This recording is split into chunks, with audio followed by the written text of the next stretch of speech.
À l'aide de Publisher, nous allons réaliser une carte de visite. Alors on va essayer de réaliser quelque chose qui ressemble à ceci. Je vais m'appuyer en tout cas sur cet exemple-ci pour construire donc une maquette d'une carte de visite. Il nous appartiendrait ensuite bien entendu de mettre la vraie photo de l'utilisateur, le vrai code, ainsi que sans doute le vrai logo de l'entreprise et les noms, etc. Il faudrait donc l'ajuster à la réalité. Voici donc un nouvel espace de travail pour créer notre carte de visite. Alors pour l'instant nous avons un petit souci, je dirais, c'est que si je regarde ma création de page et que je regarde la taille de ma page, je suis en mode A4. Donc une page blanche traditionnelle. Si je crée ma carte de visite ici, lorsque je vais imprimer la carte de visite avec ses dimensions de carte de visite, nous allons avoir de grosses difficultés d'ajustement. C'est aussi pour ça que Publisher est un logiciel extrêmement pratique, c'est qu'il va nous offrir des modèles de construction.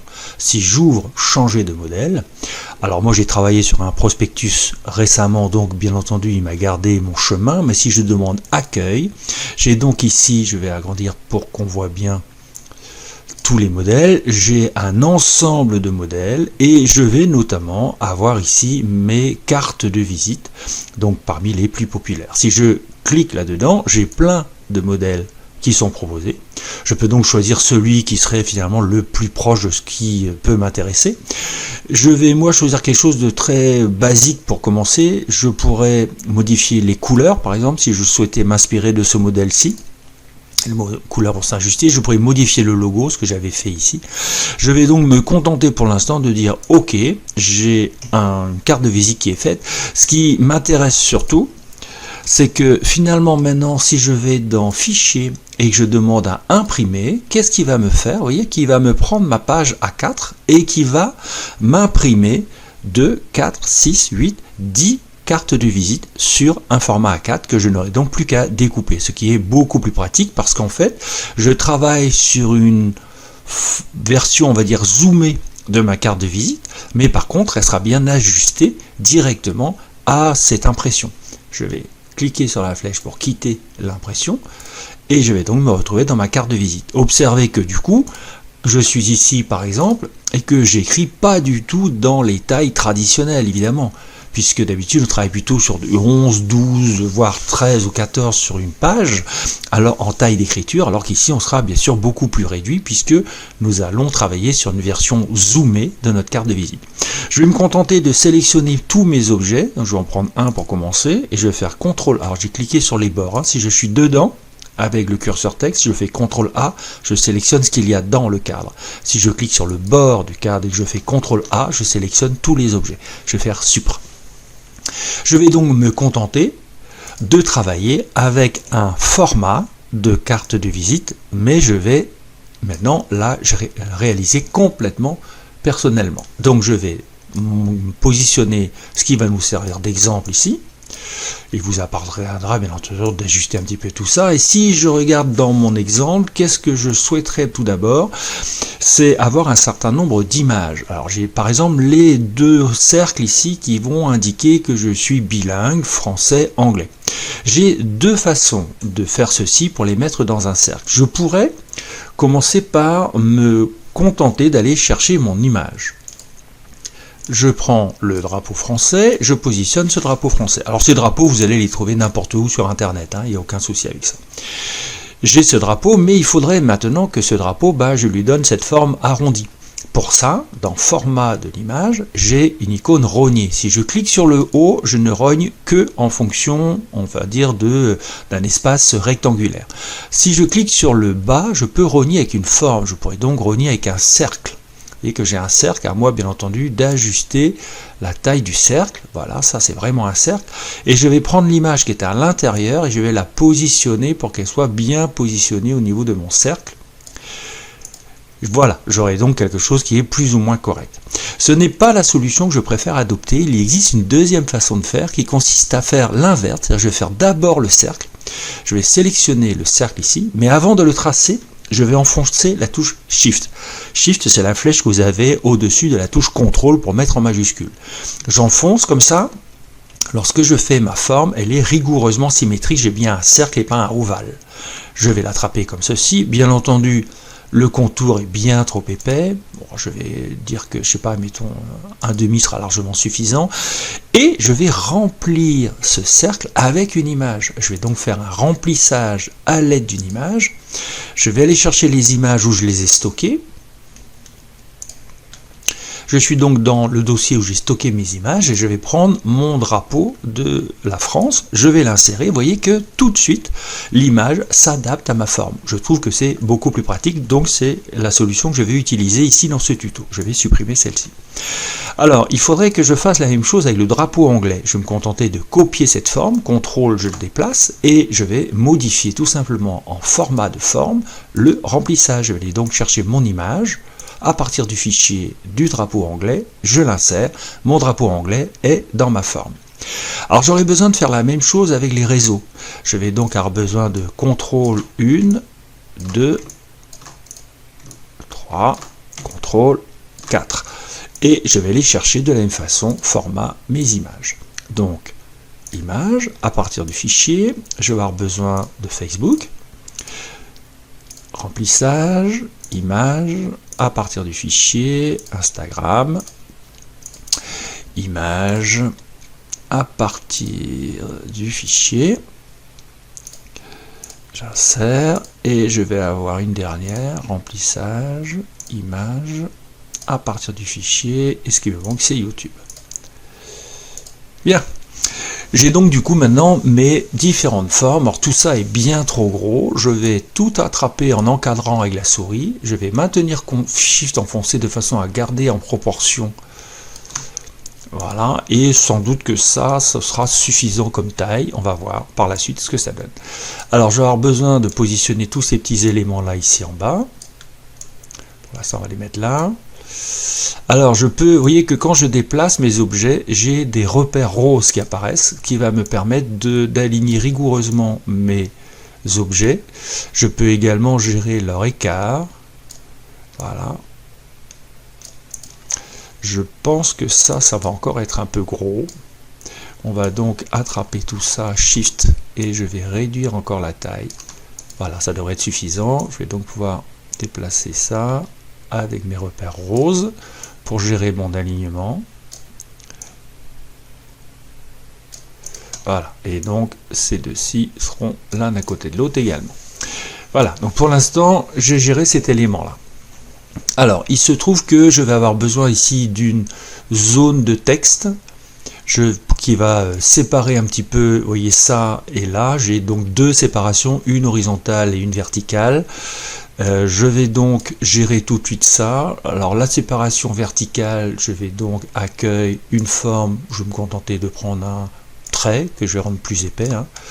Alors pareil, je fais Shift, et si je fais... Alors je recommence, je vais peut-être aller un peu vite, je fais le trait, Shift, je tire vers le bas, je maintiens la souris. Vous voyez que si je maintiens la souris, en fait il me fait des secteurs, mais je me fais toujours des traits bien droits.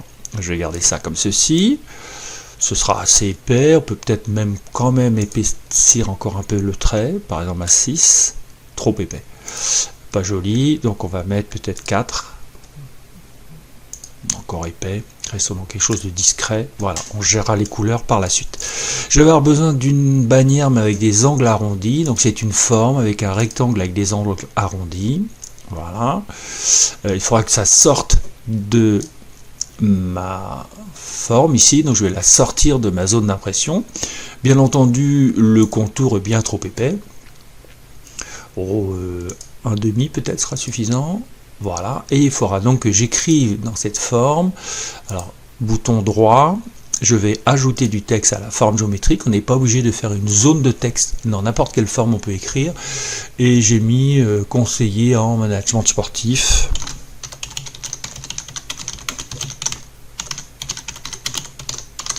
Bien entendu, vous écrivez ce que bon vous semble. C'est bien trop gros comme écriture. Je vais donc réduire la taille de mon écriture en mettant du 8 peut-être. C'est même encore beaucoup. On va faire du 7, ce sera suffisant. Et je vais, en termes de format, positionner ça. Elle n'est pas tout à fait assez grosse, ma forme. Peut-être que 6. Oui, ce serait suffisant. Voilà.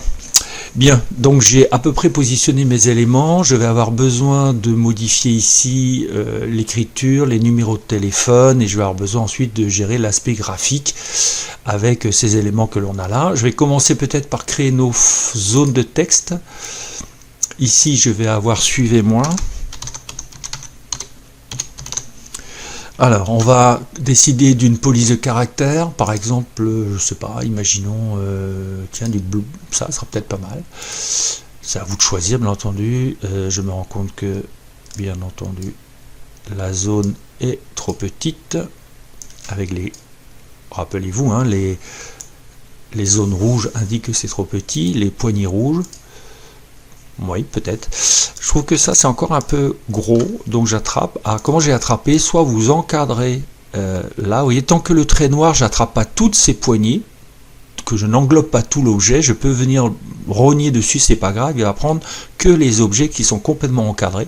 Sinon, vous en prenez un, vous maintenez CTRL et vous cliquez ensuite sur les autres objets pour les sélectionner. Shift, je vais réduire encore ça. Voilà, ce sera suffisant. Je vais peut-être réduire ceci aussi, parce qu'ils sont un peu gros quand même. Et je vais repositionner un peu ça, comme ceci.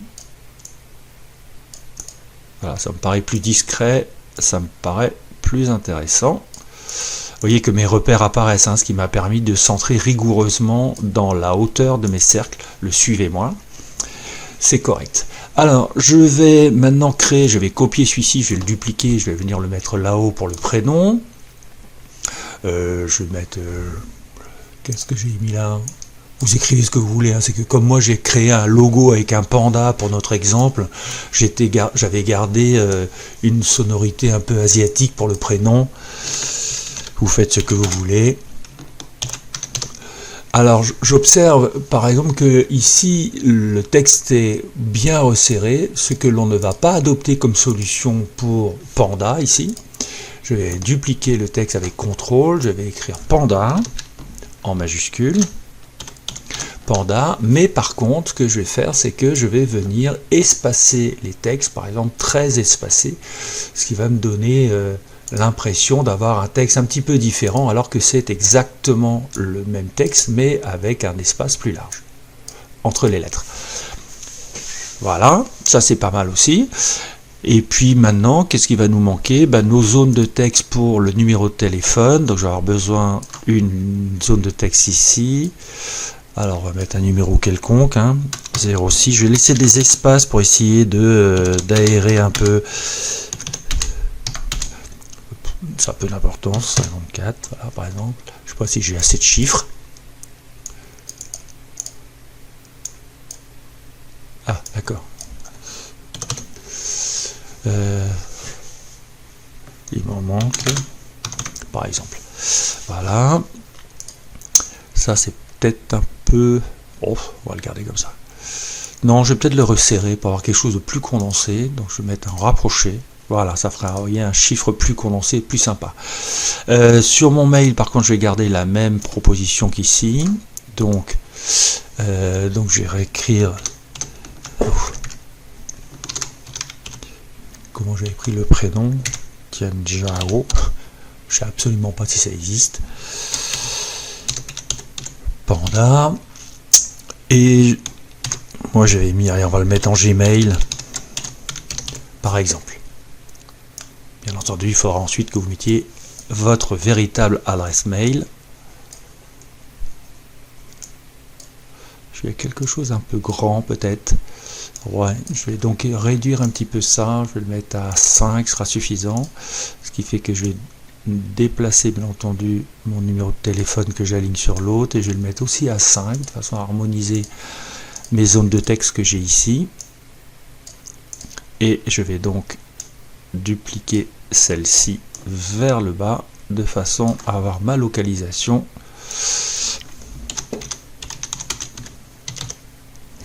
Voilà, bien sûr, il va nous falloir maintenant nos images correspondantes. Alors, je vais avoir besoin du logo de mail, je vais avoir besoin d'un logo de géolocalisation et je vais avoir besoin d'un logo de téléphone. Bien sûr, tout ça est bien trop gros. J'attrape les trois avec CTRL, je les réduis fortement parce que je vois qu'ils sont encore bien trop gros. Voilà, même là je pense que c'est un peu gros. Je dézoome, je vois que mon téléphone est ici. Alors le téléphone est encore plus gros que la boîte mail, donc je vais le réduire, et le pin de localisation aussi. Voyons voir ce que ça donne à côté de nos écritures. Mon téléphone va être ici. Je peux peut-être centrer par rapport à mon image. Voilà. Et mon enveloppe. Alors je me rends compte que tout ça est encore un peu... Je peux peut-être garder un peu plus d'espace. Voilà. Après, ce sont des ajustements, c'est à vous de les opérer, à vous de décider qu'est-ce qui sera le plus équilibré, qu'est-ce qui fera le plus professionnel dans votre présentation. C'est à vous de gérer ça, bien entendu. Le trait, il va falloir que je l'ajuste aux dimensions. Je vais peut-être le recréer, il est trop épais. Un trait, et je vais faire mon trait comme ceci. Voilà, ça sera suffisant. C'est à peu près positionné. Voilà, nous avons fait les différents éléments de texte. Il nous faut, alors on se rend compte que tout ça est bien trop haut, par exemple. Tout ceci va pouvoir descendre. Voilà, et je vais sans doute aussi redescendre cet élément-ci. Ça, on peut le monter un peu. Et celui-ci, on va le monter un peu. Ah, c'est que j'avais intégré en fait ceci. Ah, c'était plus joli comme ça. On va répéter cette mise en page. Ce sera sans doute plus sympathique, effectivement.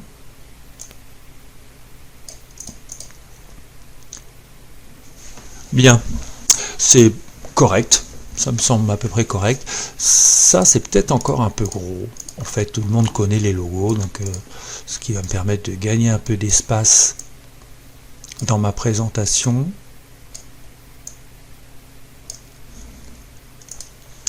Bien, enregistrons ça.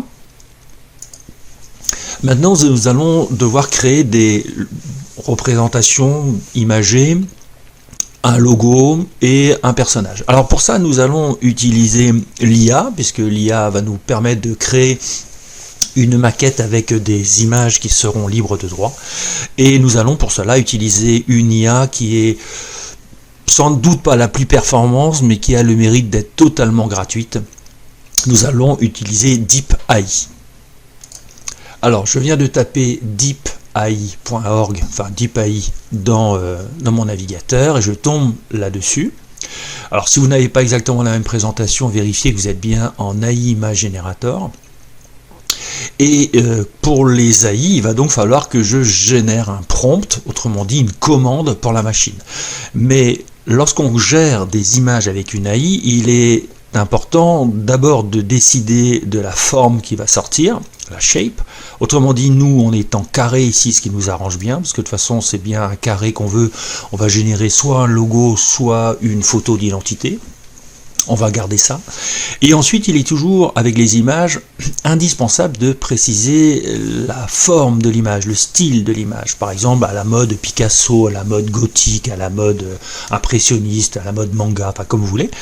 Et l'intérêt de DeepAI, c'est que vous avez ici des styles proposés, il y en a 100. En cliquant sur ce bouton, j'accède aux différents styles. Alors selon ce que vous allez avoir besoin, vous voyez un style cartoon, un style un peu onirique, etc. On pourrait avoir un style, par exemple, nous on va faire quelque chose de type, on pourrait avoir photoréaliste. Je vais faire quelque chose qui pourrait ressembler, vous voyez, les vieux maîtres.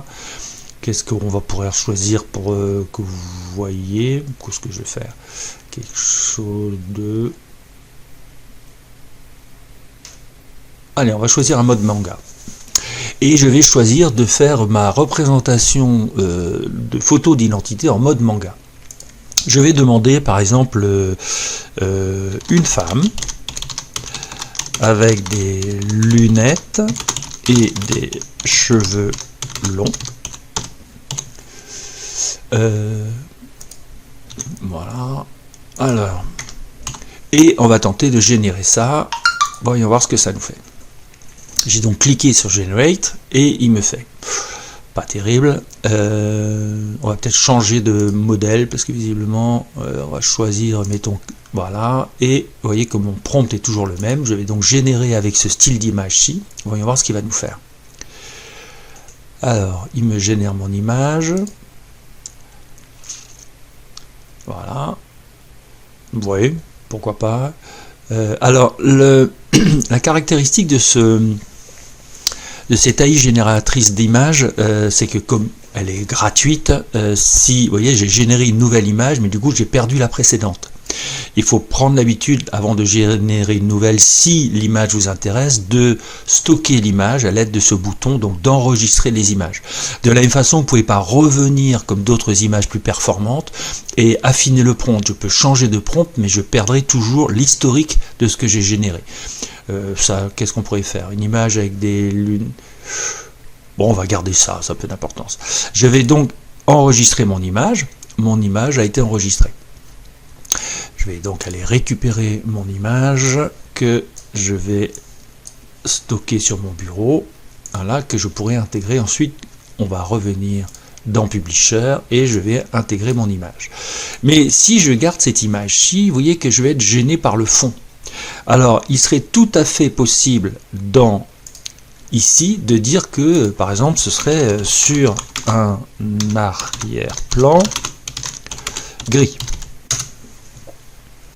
Je génère, et voilà typiquement une image que l'on va pouvoir utiliser, qui sera beaucoup plus facile à utiliser. Je vais donc charger celle-ci de nouveau, je vais la stocker. Voilà, et je vais réduire pour retrouver mon publisher, et voici donc mon image. Je vais donc faire à l'inverse de ce que j'ai fait tout à l'heure, ou alors je vais refaire le même système qui serait quand même plus pratique. Bien sûr, je vais agrandir fortement et je vais aller remplissage avec une image et je vais aller chercher l'image qui est ici. Donc celle-ci, on n'en a plus besoin parce qu'elle ne nous plaît pas, et on va garder celle-ci, on va l'insérer. Donc celle-là, pas d'intérêt. Voilà, j'ai donc mon image. Très bien. Alors j'aurais pu peut-être mettre un gris clair, etc. Mais j'ai ma première image ici. Ce que je vais faire, c'est que je vais dupliquer celle-ci. Je vais Shift l'agrandir. Et je vais demander en termes de remplissage, en termes de, mon format, en termes de remplissage, je vais demander aucun remplissage, qui va me permettre de venir positionner ce cercle-là autour de mon image précédente. Vous voyez, je fais apparaître mes repères de façon à, voilà, elle est à la fois verticalement centrée et horizontalement. De façon à pouvoir modifier la taille de ces deux objets et de les déplacer facilement, je vais sélectionner le premier ou les deux, je vais enquadrer, voyez, les deux, et à l'aide du curseur multidirectionnel que vous avez là à l'écran, je vais cliquer bouton droit et demander à grouper mes deux objets.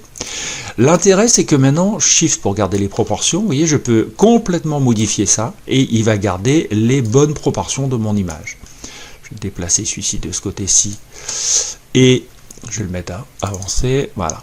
Et je vais avoir mon image qui va donc être ici au niveau de ma carte de visite. Alors ce qui fait que du coup je me retrouve ici avec des images qui sont dans les tons gris. C'est pas nécessairement heureux. On va donc essayer de choisir quelque chose qui va rendre les choses un petit peu plus claires. Qu'est-ce que je vais faire? Je vais peut-être choisir en termes de contour, on va choisir, tiens, on pourrait faire dans les tons mauves. On va essayer. Dans les tons mauves, ouais, ça peut se marier. Donc ici, je vais également faire dans les tons mauves. Et en termes de remplissage, je vais faire un mauve clair. Bien entendu, tout ce qui est écriture, je vais également... Ah, pardon. Je vais donc ça, CTRL A, et je vais demander à ce que ce soit la même écriture mauve que mes titres. Voilà.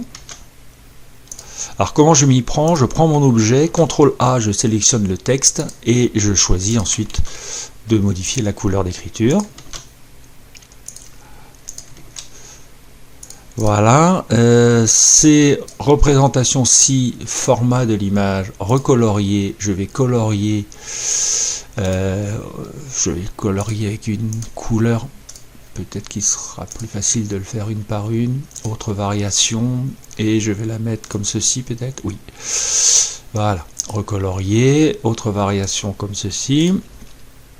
Recolorier, autre variation, vous avez compris, hein. Autre variation, très bien. Bien sûr, le trait, il va aussi être modifié dans cette couleur-ci, et ces images-ci, format, recolorier. Ce qui va nous permettre d'avoir une dominante dans notre carte de visite dans les tons mauves. Voilà. Et il me faut maintenant intégrer mon QR code. Alors, je vois que ici, finalement, je serais peut-être pas obligé de conserver la bordure sans contour. Ouais, ce sera aussi bien. Et par contre, je vais leur mettre un petit effet, par exemple de biseau, pour donner l'illusion d'avoir un bouton. Vous voyez, ça fait tout de suite plus sympathique. Ou alors, vous auriez pu mettre une ombre, comme j'avais choisi ici. Mais là, je vais faire comme ceci. Celui-ci, peut-être que je vais l'agrandir encore un peu, parce que j'ai encore beaucoup de place ici de libre. Ouais. Très bien. Et je vais donc maintenant intégrer un QR code. Alors, pour intégrer un QR code, nous allons utiliser une appli qui est fournie par Adobe totalement gratuitement. Je viens d'ouvrir mon navigateur et vous voyez que j'ai tapé Adobe QR Code. Je trouve créer un QR code gratuitement, ce que je vais faire, et je vais donc maintenant pouvoir créer mon QR code. Quand je le crée, Adobe me propose simplement, ben voilà, il me génère un QR code et il va me mettre ici, saisissez ou coller une URL. Donc vous n'avez qu'à coller une URL à cet endroit-là pour récupérer votre QR code. Alors moi par exemple, je vais aller chercher le site de l'université. Je vais copier l'URL de l'université, CTRL-C, je vais revenir la coller, CTRL-V, et vous voyez qu'il m'a généré un QR code. Je vais télécharger, il me le télécharge comme une image normale. Elle est là, mon image. Je vais donc me la stocker de façon à pouvoir ensuite la récupérer directement dans Publisher. Je la fais glisser comme une image tout à fait normale. Je la réduis, parce qu'elle est bien trop grosse, bien entendu.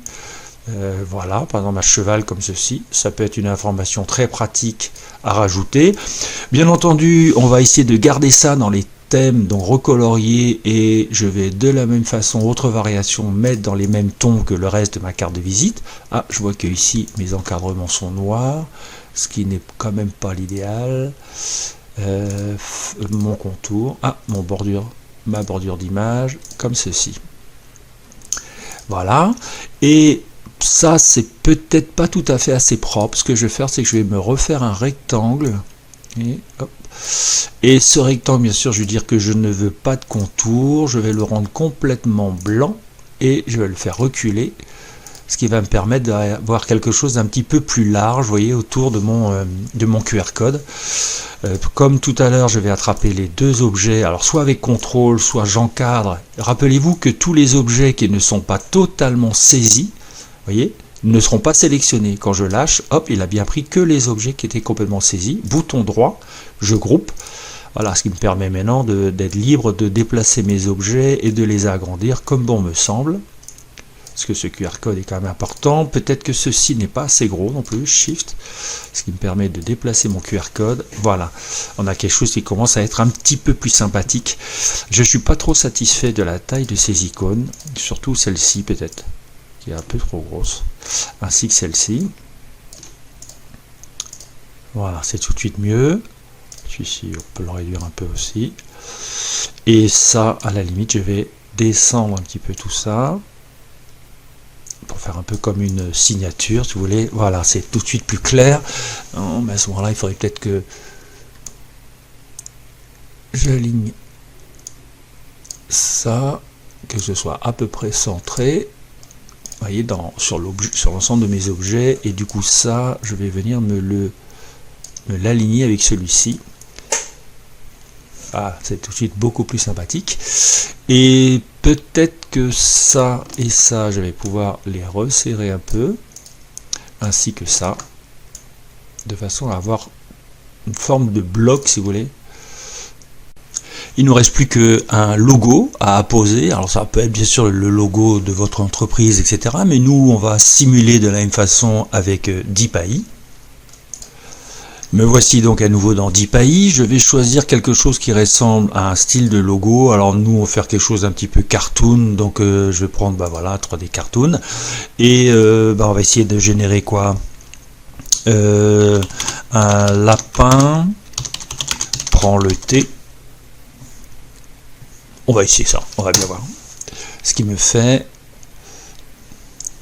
Ah, c'est un drôle de lapin ça. Ah, il n'a pas reconnu avec l'accent. Un lapin prend le thé. Voilà, est-ce que ça pourrait nous servir de logo? Oui, ah, mais je vais me mettre dans les tons mauve. Ah, là aussi, il va avoir du mal. On va mettre dans les couleurs mauve. Il comprendra peut-être mieux. Couleur mauve. Voilà. Pourquoi pas. Allez, on va se contenter de ceci. Je vais gérer ça. Je vais récupérer mon image. Je vais donc me la stocker. Et je vais intégrer... Ah, bien sûr, il me faut également enlever l'arrière-plan, donc remove.bg. On va utiliser cette AI qui est bien pratique. Je glisse mon image à l'intérieur et il va donc m'enlever l'arrière-plan. Voyons voir ce qu'il m'enlève, ce qu'il me conserve. Voilà.